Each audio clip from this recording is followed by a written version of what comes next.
If you talk to some of the elder Indigenous people, they often say things to me like the country is sick, and the country is sick because there are no people. We have to manage a whole range of threats, everything from feral animals through to weeds.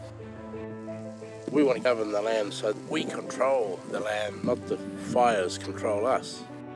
Indigenous people manage this landscape right across it, which was done with strategy, intent and purpose for the last 60,000 years. The landscape needs people as much as they need it to keep it healthy.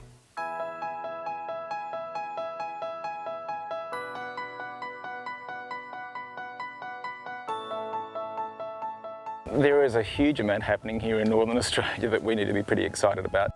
Now emissions reductions with some of our work down on Fish River Station.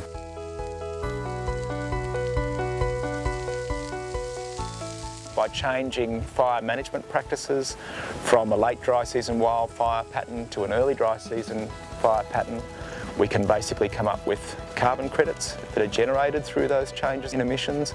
They result in payments for those ecosystem services that we provide, and they result in jobs on country for traditional owners. A really nice cool burn through here to come through.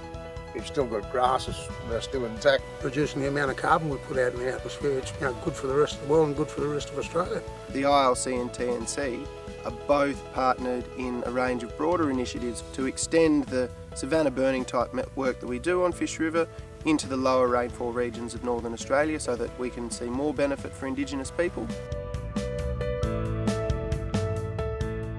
There's a wave of extinction moving across Australia at the moment in the deserts because of poor management practices. We have the next 10 years to be able to stop that wave and start moving it backwards. We've got a time-limited, once-in-a-lifetime opportunity to create the largest desert conservation area in the world.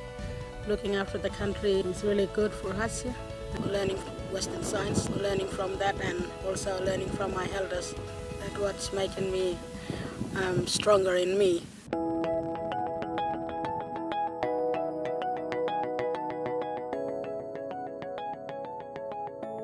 This started out as the rabbit-proof fence. This is the great divide of conservation. On that side of the fence you've got agriculture, and on this side of the fence you've got the Great Western Woodlands. Now that we've worked with the Nature Conservancy and other organisations to help this community understand the importance of the Great Western Woodlands, we now have to work on how they live together better. Gondwana Link, it's about having a functional landscape where all the ecological processes are in place and it's resilient. We'll protect this corridor for a long, long time. There's many, many generations of children that have come along, and it's a legacy from all of us in the most united way.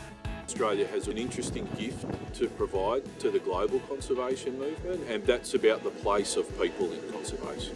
The future of the conservation movement depends on that kind of story.